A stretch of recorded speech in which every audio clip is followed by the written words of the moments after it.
Březen 1939. Německá vojska překračují hranice Československa.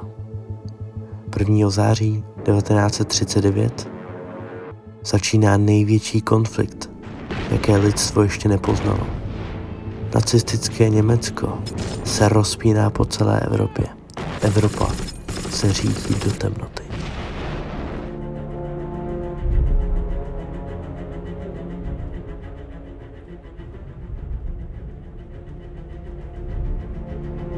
– 27. května 1942 provedli členové skupiny Anthropoid atentát na zastupujícího říšského protektora Reinharda Heinricha. Úspěšná akce otřásla říší, ale následovala strašlivá odveta. Tisíce mrtvých, vypálené lidice a ležáky.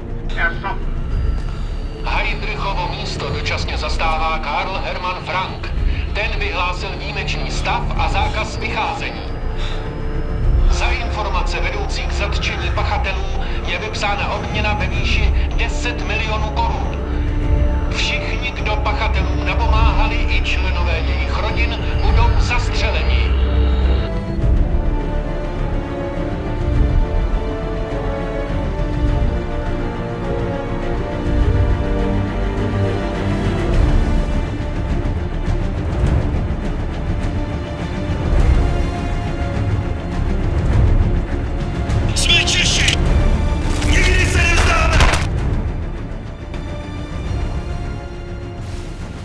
Od roku 1941 probíhají na východě kruté boje mezi Sověty a Němci.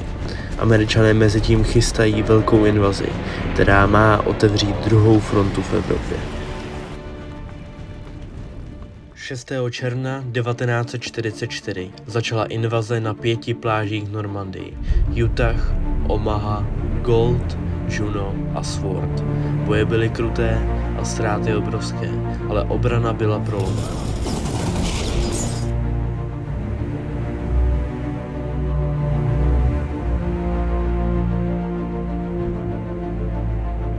Po prolomení pláží Normandie začaly kruté boje na loukách a mezi zelenými ploty. Každý metr půdy byl vykoupen krví. V červenci zahájili spojenci operaci Cobra, která rozdrtila německou obranu. Cena byla vysoká, tisíce padlých, ale cesta k Paříži byla otevřena. –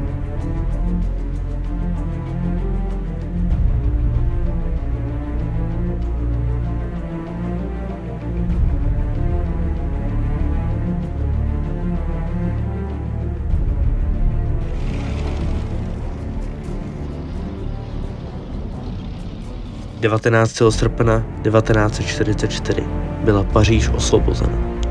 Lidé slavili, Evropa znovu dýchala, ale konec války byl stále daleko.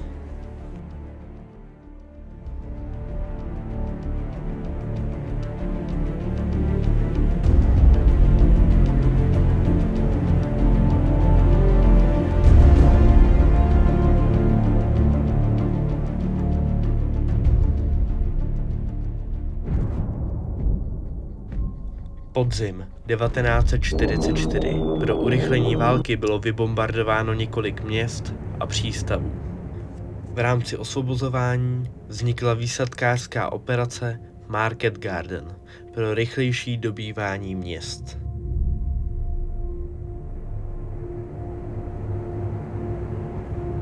Prosinec 1944 až leden 1945. Bitva o Výběžek. V mrazivých Ardennách se Německo pokusilo o poslední zoufalý úder.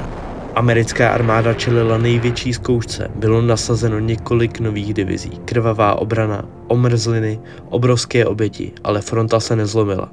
Američani postupují do středu Evropy. –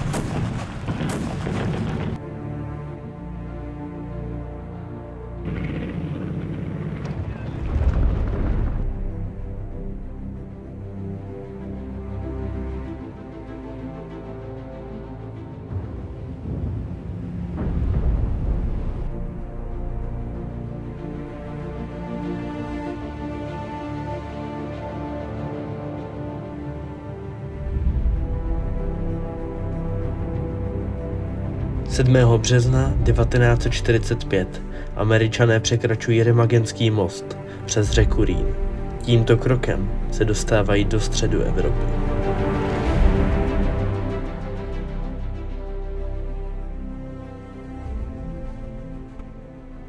Bombardování a nálety. Spojenecké letectvo zasypávalo nacistické Německo a okupovaná území tisíce bombami. Drážďany, Hamburg, Praha, Plzeň, ale také Kazňov, Plasy, Mladotice. Cena vítězství byla vysoká. Smrt přicházela nejen pro vojáky, ale i pro nevinné civilisty.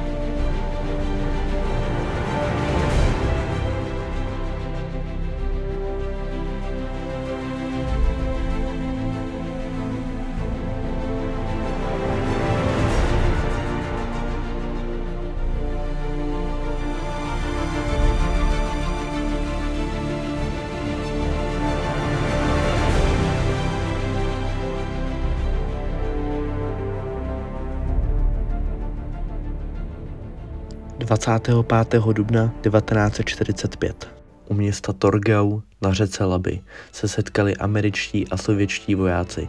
Tisk ruky symbolizoval konec války v Evropě. Dvě armády, které přišly z opačných stran kontinentu, se spojily v triumfu nad nacismem.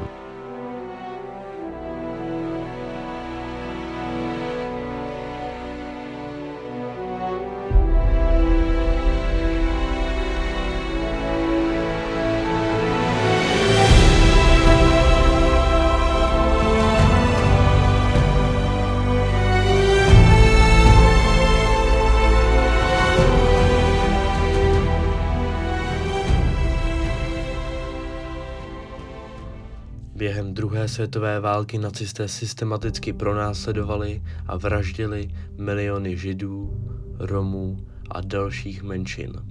Americké jednotky při svém postupu osvobodili tábory jako Dachau, Buchenwald, Mauthausen a Flossenburg, kde našli tisíce mrtvých a odhalili světu neslýchané hrůzy holokaustu. Československo 1945. Američané překračují hranice Československa.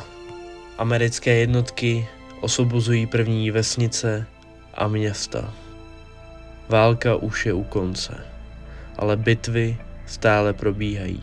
V Chebu během 2 dnů umírá 70 amerických vojáků. Německé jednotky utíkají na západ, bojí se krutosti Rudé armády. –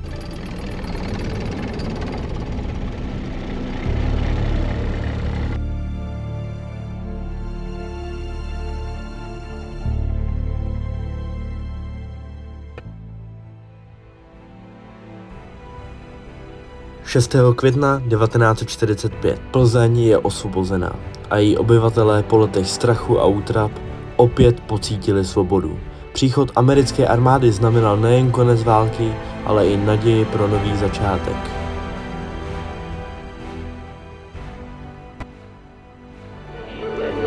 Svobodná Plzeň hovoří. Nech žije svoboda, nech žijí naši spojenci. Oznamuji všem obyvatelům Československé republiky, že tankují 16. divizi jsou na náměstí.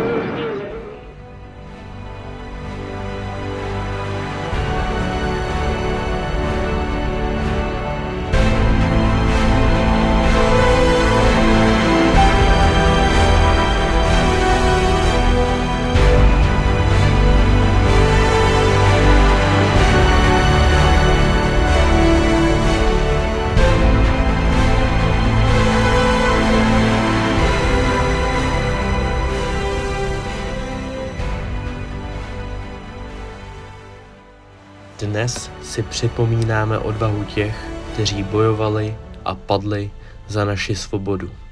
A vážíme se jejich obětí, které nám umožnily žít v míru. Čest jejich památce.